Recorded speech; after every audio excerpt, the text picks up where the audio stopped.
लिंबाचं लोणचं बनवण्याची जगातील सर्वात सोपी पद्धत आज मी तुमच्यासोबत शेअर करणार आहे. आंबट, गोड आणि तिखट चवीचं लिंबाचं लोणचं आपल्या सगळ्यांनाच चाखायला आवडतं. भरपूर रसरशीत असणारं हे लिंबाचं लोणचं अगदी वर्षभर कसं टिकवून ठेवायचं किंवा कोणती काळजी घ्यायची, कशा पद्धतीने बनवायचं हेच तर आज आपण पाहणार आहोत. तर खूप वेळ न दवडता पटकन रेसिपीला सुरुवात करूयात. तर इथे मी बरोबर 10 लिंब मध्यम आकाराची इथं लिंब घेतलेली आहेत.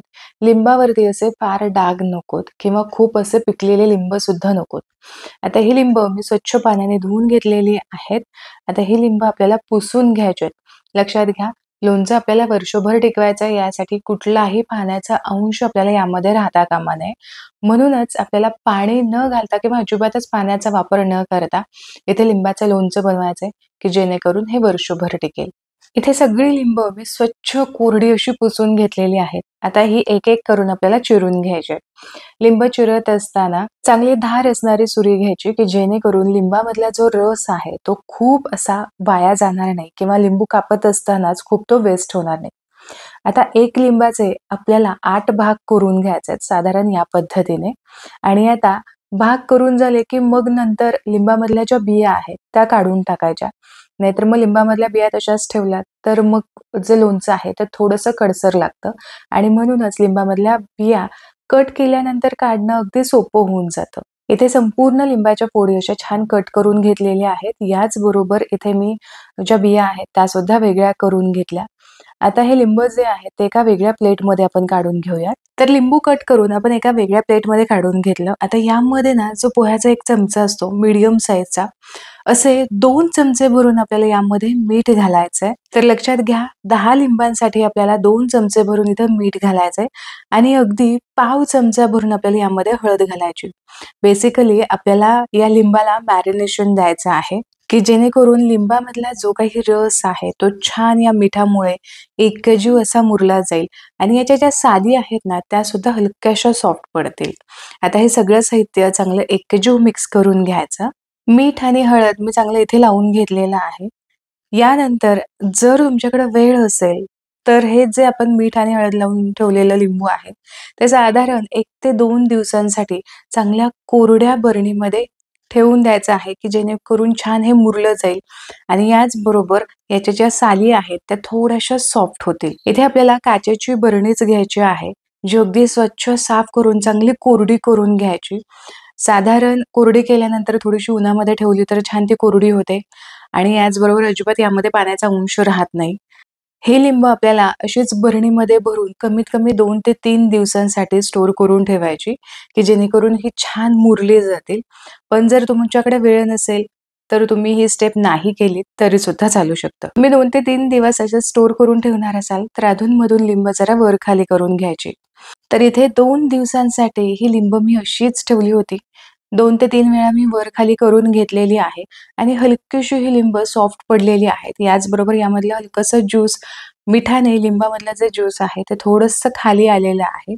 इथे तुम्ही बघू शकता हलकंसं असं सॉफ्ट याचं जे साल आहे ते जाणवतं.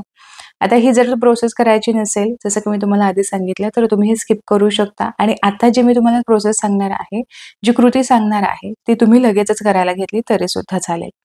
आता इथे आपल्याला कढई घ्यायची आहे. कढईमध्ये सगळ्या लिंबाच्या साली काढून घ्यायच्या. याचबरोबर लिंबाला जे पाणी सुटलेलं आहे, ते सुद्धा आपल्याला काढून घ्यायचं आहे. आता यामध्ये आपल्याला साखर घालायची आहे. तर साखर किती घालायची? ही थोडीशी मोठीच वाटी आहे. घरातली जी रेग्युलर वाटी असते की नाही, त्या वाटीच्या अंदाजानुसार बरोबर 2 वाटी भरून इथे मी साखर घातलेली आहे किंवा अशी मोठी वाटी असेल तर ती पाऊण वाटी भरली. आता यामध्येच आपल्याला लाल मिरचीची पावडर सुद्धा घालायची आहे. लाल मिरचीची पावडर ही तुम्ही थोडीशी तिखट आणि रंगाची असायला हवी किंवा मग काश्मीरी लाल मिरची पावडर तुम्ही मिक्स करू शकता. इथे तिखट मी मसाल्यातल्या डबामधला जो चमचा असतो ते 4 चमचे घेतलेले आहेत. आता सगळं साहित्य चांगलं वर-खाली करून घ्यायचं, मिक्स करून घ्यायचं. सगळं साहित्य चांगलं एकजीव मिक्स करून झालेलं आहे. आता ही कढई लगेचच आपण गॅसवरती चढवूयात.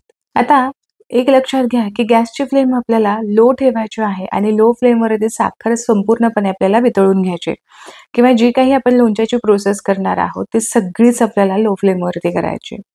आता सुरुवातीला जेव्हा तुम्ही साखर विरघळवण्यासाठी प्रयत्न करता, त्यावेळेस साखर काही पटकन विरघळली जात नाही. उलट तुम्हाला असं वाटेल, की हे मिश्रण थोडंसं दाटसरच होत आहे आणि साखर अजिबातच मेल्ट होत नाही. मग अशा वेळेस काय करायचं? यावरती आपल्याला फक्त साखर मेल्ट होण्यासाठी 2 वेळा पाण्याचे हबके द्यायचे आहेत. म्हणजे साधारण 2 ते 3 चमचे आपल्याला यामध्ये पाणी घालायचं आहे. एवढ्याच पाण्यामध्ये साखर अगदी परफेक्ट अशी मेल्ट होते.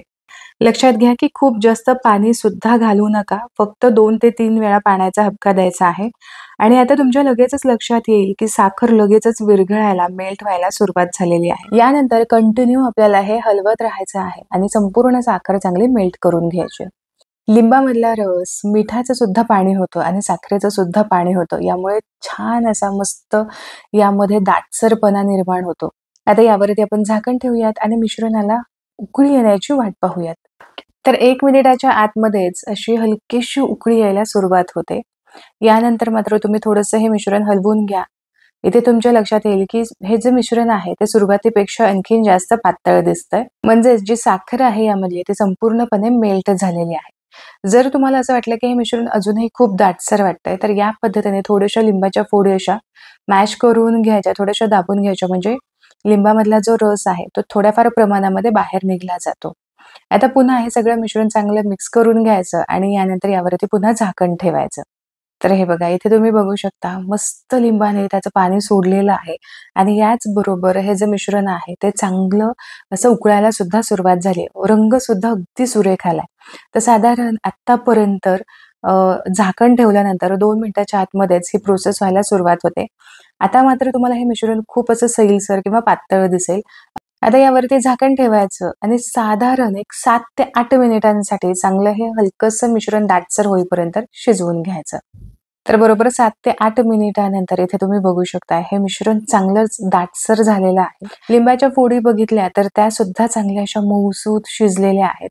खूप जास्त सुद्धा लिंबाच्या फोडी शिजवू नका नाहीतर खूप त्या कडक सुद्धा होतात. थंड झाल्यावर असा मस्त दाटसर याचा रस्सा होतो आणि अगदी चमचमीत रंग सुद्धा अगदी सुरेख याचा आलेला आहे.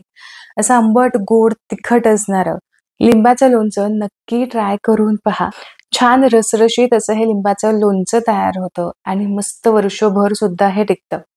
तर आशा करते की आजची ही रेसिपी तुम्हाला आवडली असेल. रेसिपी आवडली तर व्हिडिओला लाईक जरूर करा. तुमच्या मित्र आणि परिवारामध्ये हा व्हिडिओ नक्की शेअर करा. पुन्हा भेटूया अशाच एका चटपटीत रेसिपी सोबत. तोपर्यंत स्वस्त रहा आणि मस्त मस्त खात रहा.